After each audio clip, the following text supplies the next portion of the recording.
masyarakat untuk menjaga proses-proses yang terjadi dari bawah tadi sampai dengan rekapitulasi tingkat nasional itu bisa berjalan sesuai dengan hasil suara yang ada di TPS. Namun untuk penyelenggara sendiri tetap menggunakan hasil dari rekapitulasi. Jadi SK 360 itu tetap menggunakan hasil rekapitulasi berjenjang yang dilakukan oleh tingkat di bawahnya.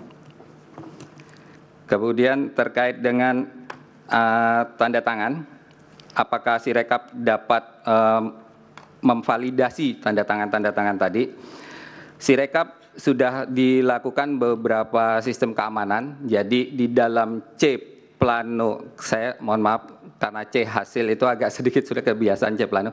C hasil plano, C yang besar tadi, itu sudah ada titik. Ada 4 titik di dalam plano besar itu, di kanan atas, kiri bawah, dan kanan bawah. Itu satu security, di mana ketika memfoto harus masuk ke dalam frame tersebut. Kemudian berikutnya ada April text di atasnya itu, bahwa surat suara itu atau C plano tersebut itu hanya untuk TPS itu. Jadi di situ nanti akan tercatat melalui Sirekap. Dan juga autentifikasi, tadi ada pertanyaan terkait dengan autentifikasi juga, ini menyambung.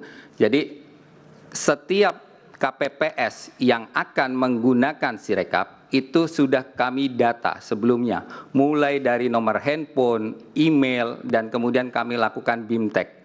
Dalam rangka apa? Dalam rangka kami pastikan bahwa KPPS yang memegang Sirekap tersebut adalah KPPS yang benar, atas nama yang benar, nomor telepon yang benar, untuk TPS tertentu.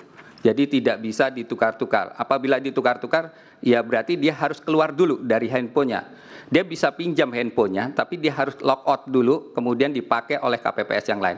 Itu bisa. Dan tadi disampaikan oleh saksi sebelumnya, harus dibangkitkan lagi kunci pengamanannya untuk KPPS berikutnya apabila tidak mempunyai handphone. Tapi karena ini adalah handphone pribadi, maka seharusnya itu sudah menempel. Nomor telepon kami verifikasi, kami cek apakah Bapak tersebut atas nama yang sesuai dengan yang didaftarkan. Kemudian email juga. Karena untuk mendownload Sirekap itu tidak dikirimkan by APK, tapi melalui aplikasi di Google.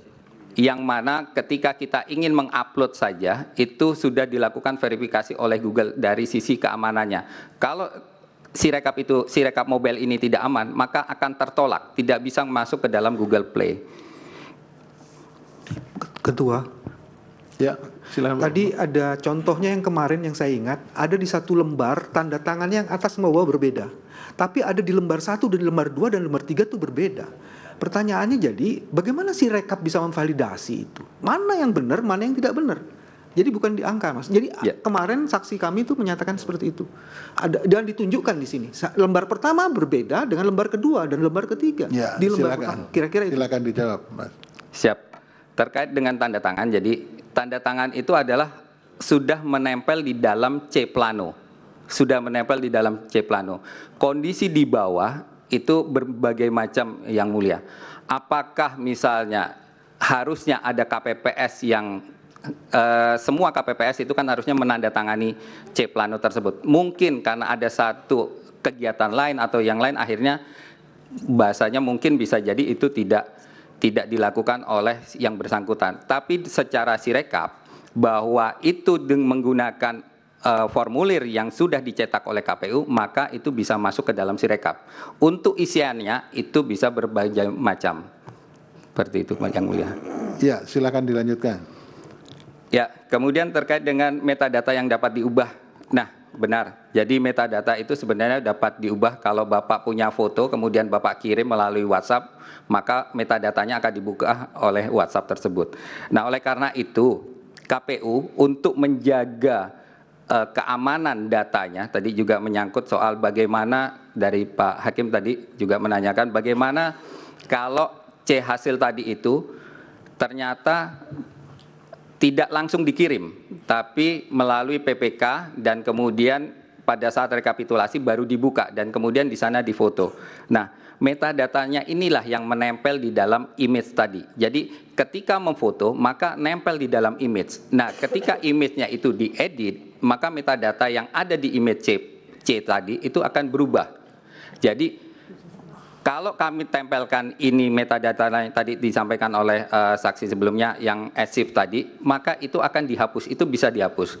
Tapi karena ini nempelnya di image-nya, jadi kalau kita download dari pemilu 2024, itu kita download, kemudian di sana ada terlihat kode di paling belakangnya, maka itu kami pastikan adalah hasil yang asli dari Sirekap. Tapi kalau ternyata data tersebut sudah diedit, sudah dimanipulasi sehingga metadatanya itu berubah, maka kami pastikan itu bukan keluar dari Sirekap. Mungkin edit Photoshop, mungkin editor-editor yang lainnya. Jadi untuk metadata yang kami pastikan bahwa yang keluar dari pemilu 2024 itu adalah metadata yang asli dari Sirekap.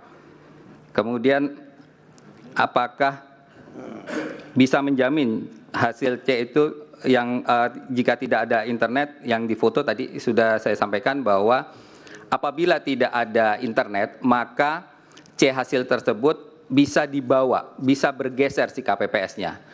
Namun pada sebelum masuk ke situ KPPS sudah melaksanakan tugasnya, sudah menempel plano tersebut kepada masyarakat, sudah menghitung secara manual melalui lidi-lidinya, kemudian hasilnya difoto, disimpan di dalam handphonenya, kemudian mungkin dia bergeser, apakah 500 meter, apakah 1 kilo atau 2 kilo untuk mendapatkan sinyal.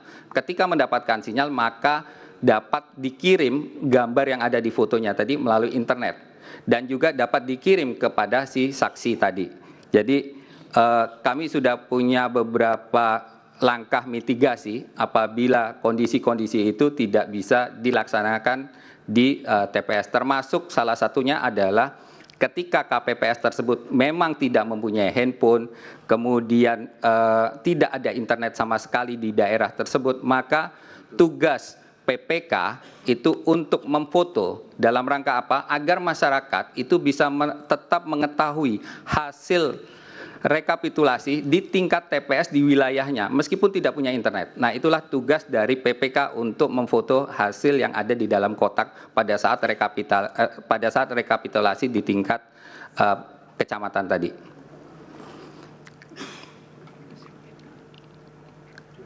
Kemudian Sirekap dengan banyaknya masalah apakah melanggar prinsip pemilu.